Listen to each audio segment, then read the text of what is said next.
సఖు రేపు ఈ ఊళ్ళో ఇంటింటికి వెళ్లి ఈ విధంగా చెప్పాలి, మా అమ్మా నాన్నలు దొంగలని. వాళ్ల తరఫున నేను క్షమాపణ కోరుతున్నాను అని. మేమిలా చేశాం కాబట్టి అప్పు తీసుకున్న వాళ్ళు అలుసుగా తీసుకోవద్దని అందరికీ మనవి చేస్తున్నాను. ఇలా వేడుకుంటే చాలు. అమ్మా, నువ్వు దండోరా అన్నావు కదా? అవును, తాను అప్పుడు ఒప్పుకోనుంటే దండోరాతో సరిపోయేది. కానీ ఇప్పుడు అలా కాదు.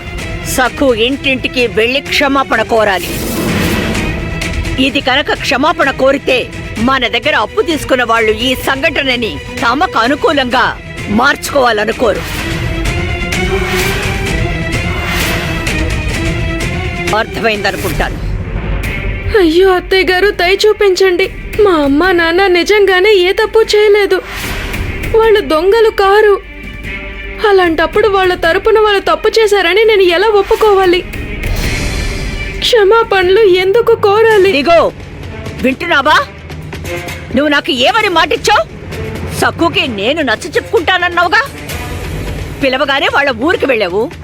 దానికి నచ్చ చెప్పడానికి నీకు సమయం దొరకలేదా? లేదంటే సక్కు నిజం ఒప్పుకోవడం నీకిష్టం లేదా? అయ్యో, అలా అనకమ్మా. నాకటువంటి ఉద్దేశం లేదు. నేను వెళ్లే ముందు సక్కుకి స్పష్టంగా చెప్పాను. అప్పుడు తను నేను చెప్పిందానికి ఒప్పుకుంది. అందుకే మీరందరూ వ్యతిరేకించినా నేను తన మాట విన్నాను. వాళ్ళు ఊరికి వెళ్ళాను, కానీ అంతా వృధా అయింది. తిరిగొచ్చేటప్పుడు తనకు అర్థమయ్యేలా చెప్పాను, కానీ తను వినలేదు. తన అదృష్టం ఎలా ఉంటే అలా జరుగుతుంది.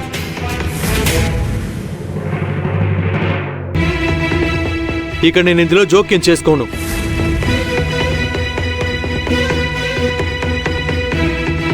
నా సహనానికి కూడా ఒక హద్దు ఉంటుంది. అమ్మ, నువ్వు ఏ నిర్ణయం తీసుకున్నా నేను నిన్ను అసలు ప్రశ్నించను.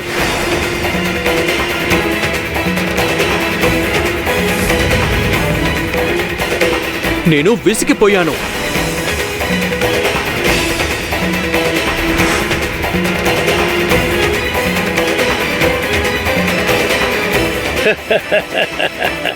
అద్భుతం వదినా. దిగు మాణిక్యం పెళ్లి ఏర్పాట్లు చేయడంలో తొలిమెట్టు ఎక్కండి. తొలిమెట్టు అంటే నిశ్చితార్థం. త్వరగా త్వరగా అందరూ రండి, నిశ్చితార్థానికి ఏర్పాట్లు చేద్దాం. వద్దు, మీరు అలా చేయకండి. నోర్ముయ్. చూడు, నేనేం చేయాలో ఏం చేయకూడదో నువ్వు నాకు చెప్పుకో. రేపు ఇంటింటికి వెళ్లి క్షమాపణ కోరాలి. లేదంటే దిగుకి మాణిక్యాన్నిచ్చి పెళ్లి చేస్తాను.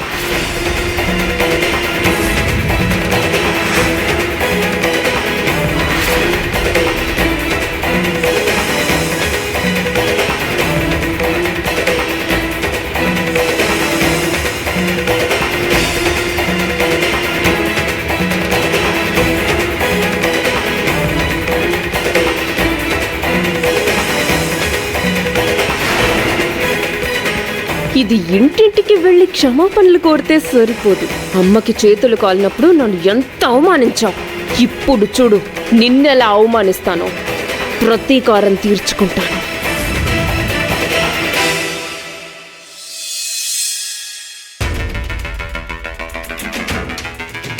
ఏమండి, ఏంటి మిమ్మల్ని ఎవరో శిక్షించినట్టు ఎందుకు ఇలా ఆందోళన పడుతున్నారు? అరే, నువ్వు నన్ను విసిగించకు, నోరు పూసుకునుండు. మీరేమనుకుంటున్నారు? నాకేమీ గుర్తులేదు, నాకేమీ తెలీదనా? మనోరమ అక్కయ్య సఖుకి చెప్పింది రేపు ఉదయం ఇంటింటికి వెళ్లి క్షమాపణలు కోరమని. మీరెందుకండి ఇలా కంగారు పడుతున్నారు? ఊహల్లో గాలి మేడలు కడుతున్నారా ఏంటి? వత్సలా, నువ్వు ఇలా మాట్లాడుతూనే ఉంటే నేను ఎలా ఆలోచిస్తాను? మీరు దేని గురించి ఆలోచిస్తున్నారండి? అయినా మనం ఎందుకు ఆలోచించాలి? అక్కయ్య శిక్ష విధించింది సఖుకి, అవునా? నువ్వు నన్ను ఇన్ని మాట్లాడుతున్నావు కదా, నువ్వు ఎంత శ్రద్ధగా విన్నావో చూస్తాను. ఇప్పుడు చెప్పు, ఇందాక వదిన ఏమంది? ఏమంది? ఆవిడ మిమ్మల్ని ఏమందండి? దిగంబర్రావుకి పెళ్లి చేస్తానని చెప్పింది. మీకేమనిపించిందండి? మీకు పెళ్లి జరిపిస్తానంది అనుకున్నారా? అందుకే ఇలా కంగారు పడుతున్నట్టున్నారు. అయ్యో మూర్ఖురాలా, ఆ భగవంతుడు నిన్ను సృష్టించేటప్పుడు నీకు తెలివితేటలు ఇవ్వడం మర్చిపోయినట్టున్నాడు. ఇదిగో ముందు చెప్పు, వదిన ఇందాక ఏమంది? రేపు సఖుని ఇంటింటికి వెళ్ళి క్షమాపణ కోరమని చెప్పింది.